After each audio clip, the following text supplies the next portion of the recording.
जय श्री राम। आज हम ना मंगल को लेके बात करेंगे कि मंगल कुंडली के अंदर कब आपको राजयोग देता है। देखो तीन चीज़ें हैं। अभी मैं बर्ड आई व्यू की बात कर रहा हूँ, यानी कुंडली आपके सामने आई और कुंडली देख के आप कैसे बता सकते हो कि भाई इस कुंडली में मंगल अच्छा काम करेगा, यानी इस जातक को मंगल से बेनिफिट होगा जब उसकी दशा आएगी, वो हम कैसे जज कर सकते हैं। ठीक है, तो उसी के बारे में बात करेंगे। देखो ऐसे ना आपकी एक कुंडली होती और इस कुंडली में पहला घर यही होता है और यहाँ से पूरा 12 तक एंटी क्लॉकवाइज घूमता है। घरों के नंबर नहीं होते, यहाँ पे 1 से लेके 12 तक कोई भी नंबर लिखा हुआ होगा, वो नंबर होता है राशि नंबर। अभी मंगल कुंडली के अंदर कब योग कारक बनता है? योग कारक यानी आपको अच्छी अच्छी अपॉर्चुनिटीज़ मिलेगी उस टाइम पीरियड के दौरान। जब मंगल की दशा आएगी आपको एक स्टेप से दूसरे स्टेप, दूसरे से तीसरे, यानी कांस्टेंट ग्रोथ कब मिलेगा लाइफ के अंदर? जब मंगल की दशा आएगी। और ऐसे कैसे कॉम्बिनेशन बनते हैं, ठीक है। तो जो 2 लग्न होते हैं ना, उसमें मंगल योग कारक होता है। आज उसके ऊपर ही हम बात करने वाले हैं। आगे हमने शनि और शुक्र की बात करी थी, आज हम मंगल की बात करेंगे। देखो जैसे मैंने आपको बताया, लग्न यानी फर्स्ट हाउस को हम लग्न बोलते हैं। तो लग्न, कौन से लग्न में मंगल योग कारक बनता है? पहले योग कारक की व्याख्या कर लेते हैं। योग कारक की डेफिनेशन क्या है कि एक राशि, यानी हर एक प्लेनेट की 2 राशि होती है सूर्य चंद्र को छोड़ के। उन राशियों में से एक राशि केंद्र भाव में हो, एक राशि त्रिकोण में हो, यानी एक राशि केंद्र भाव में, केंद्र के हाउस। अभी केंद्र के हाउस कौन से होते हैं? 1, 4, 7, 10। और एक राशि होनी चाहिए ट्राइंग में, त्रिकोण में, यानी 1, 5, 9। उसमें से ये फर्स्ट हाउस केंद्र में भी आता है, त्रिकोण में भी आता है। तो केंद्र के हाउस कौन से हो गए? 1, 4, 7, 10 ये केंद्र के हाउसेस है। 1, 5, 9 ये त्रिकोण के हाउसेस है। अभी समझो, जिस किसी के भी कुंडली में 4 नंबर से कुंडली स्टार्ट होती होगी, 4 नंबर यानी कर्क राशि, ठीक है, तो उसे हम क्या बोलेंगे? कर्क लग्न या फिर कैंसर एसेंडेंट।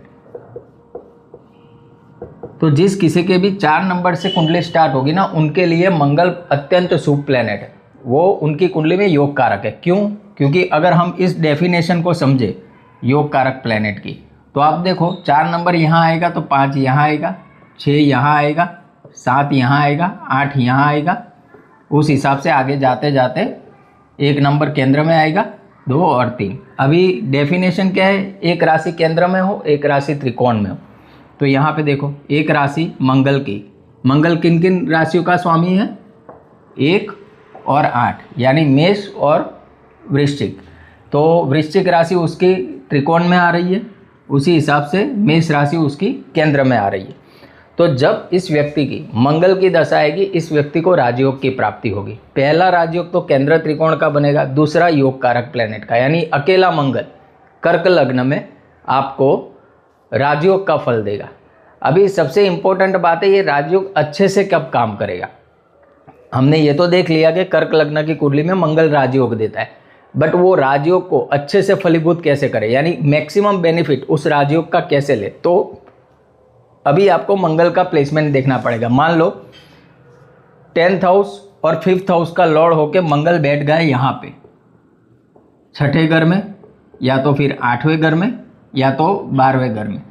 तो ज़्यादातर एस्ट्रोलॉजर आपको ये बताएंगे कि भाई आपका योग कारक प्लैनेट 6ठे, 8वें, 12वें में चला गया है, तो आपको उतने अच्छे रिजल्ट नहीं मिलेंगे। बट ये फैक्ट नहीं है। अगर आप 6ठे घर का काम करोगे, 8वें घर का काम करोगे, 12वें घर का काम करोगे, तो आपको 100% मंगल की दशा में अच्छे से अच्छा बेनिफिट होगा।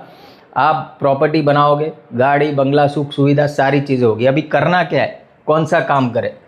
अगर 6ठे घर में बन रहा है, ठीक है, तो आप कहीं भी वॉलंटियर सेवा कर सकते हो। दूसरा, 6ठे घर का काम कौन सा आता है? बीमारियां 6ठे घर से देखी जाती है, तो आप किसी भी हॉस्पिटलाइज, ठीक है, यानी जहाँ बीमारियों का काम होता है, मेडिकल प्रोफेशन, वो चूज़ कर सकते हो। लॉयर, क्योंकि डिस्प्यूट्स भी 6ठे घर से देखे जाते हैं, सेवा का भी काम देखा जाता है।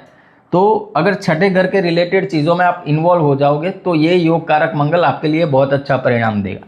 उसी हिसाब से 8वें घर की एक्टिविटी क्या है? अकल्ट साइंस, ठीक है। अकल्ट यानी जो हर कोई नहीं सीखता, जो चीज़ें गुप्त है, हर कोई वो चीज़ें, वो विद्या नहीं सीखता, जैसे एस्ट्रोलॉजी, ज्योतिष, जो हर कोई नहीं सीखता। तंत्र मंत्र साधना, वो भी 8वें घर की एक्टिविटी है। दूसरे 8वें घर में डिस्ट्रक्शन, यानी समझ लो कंस्ट्रक्शन का कोई काम है, बैंकिंग का काम है। यहाँ पे एक और लिख लो, यहाँ पे लोन्स का काम आएगा, ठीक है, बैंकिंग का काम है, मैन्युफैक्चरिंग, एस्ट्रोलॉजी, जो अकल साइंस में हमने लिख दिया, ठीक है।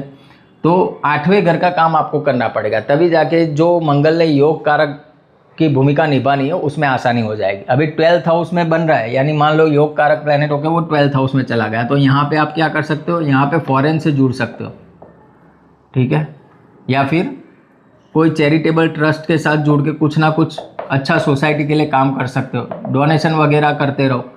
तो क्या होगा ना, ये मंगल आपको शुभ रिजल्ट देगा। तो हमें ये तो पता होता है कि भाई ये कुंडली में अच्छा है, बट अभी करे क्या उस अच्छे प्लेनेट का। तो जिस हाउस में बन रहा है ना, उस हाउस की एक्टिविटी करो, आपको 100% अच्छे से अच्छा फायदा होगा। अभी पहला लग्न आ गया कर्क लग्न। कर्क लग्न में वो योग कारक होता है। अभी दूसरे कौन से लग्न में योग कारक होता है उसकी बात करते हैं। तो जब आप देखोगे सिंह लग्न बनाओगे, तो सिंह लग्न में भी आपको ये पता चलेगा कि भाई मंगल केंद्र को भी रूल कर रहा है और त्रिकोण को भी रूल कर रहा है। कैसे? यहाँ पे जब हम लिखेंगे सिंह लग्न बनाएंगे, यानी 5 नंबर यहाँ आएगा। अभी देखो 6, 7, 8, 10, अभी क्या हुआ देखो 8वां, यानी 4th हाउस को रूल कर रहा है मंगल, 9th हाउस को भी रूल कर रहा है। तो इस कुंडली में मंगल योग कारक है। तो 2 लग्न ऐसे जिसका भी चार्ट 5 नंबर से स्टार्ट हो रहा है, जिसका 4 नंबर से स्टार्ट हो रहा है, उनके लिए मंगल अत्यंत शुभ प्लेनेट है। मंगल को जितना बली करेंगे उतनी सुख सुविधाएं उनकी लाइफ में बनी रहेगी। ठीक है, तो आज के वीडियो में इतना ही था कि मंगल कैसे योग कारक बनता है कुंडली के अंदर। आगे के वीडियो में और नई जानकारी लेके आपके पास आऊँगा। तब तक के लिए सबको जय श्री राम।